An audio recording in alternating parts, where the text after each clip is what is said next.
আসসালামু আলাইকুম গাইস, দেখেন আমার যেটু প্রচুর পরিমাণে ফুলকপি গাছ লাগিয়েছেন,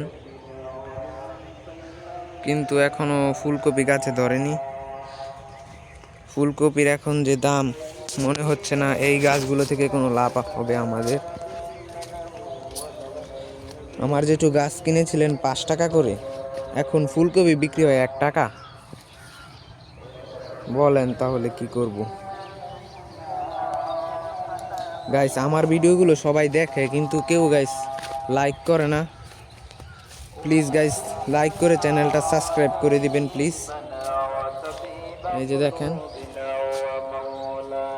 চারিদিকে প্রচুর পুকুর, এর মাঝখানে আমার জেঠু এই ক্ষেতটি করেছিলেন, কিন্তু এখানে কোনো লাভ হয় না। এই যে এটা লাউয়ের টাল, দেখেন এই যে লাউয়ের টাল, বিশাল বড় লাউয়ের টাল করেছে। লাউ বেচে তাও কিছু লাভ হয়েছে, কিন্তু এখন তো আর লাউ হয় না। এই যে দেখেন লাউ পচে যায় এখন। এই যে লাউ গাছে মাত্র একটা লাউ আছে, আর সব গাছ প্রায় মারা গেছে এখন। এই যে দেখেন এখানেও কত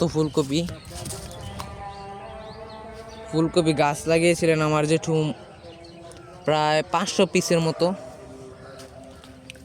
কিন্তু এখন 1 টাকা করে ধরলে আসে 500 টাকা, আর প্রতি গাছ কিনেছিলেন তিনি মাত্র 5 টাকা করে।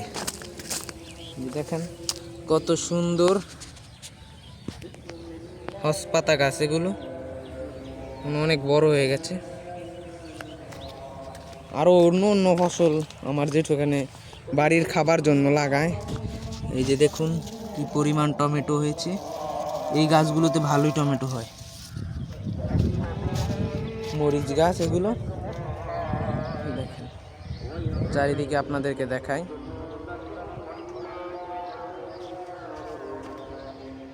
দেখেন আপনারা,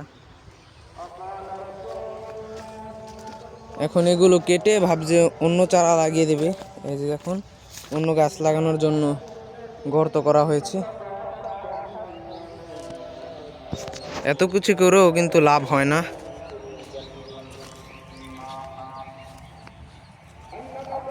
এত এত গাছ লাগালো, তারপরও কিন্তু এখান থেকে কোনো আয় হলো না, আরও শ্রমিকদের খরচ দিতে হলো।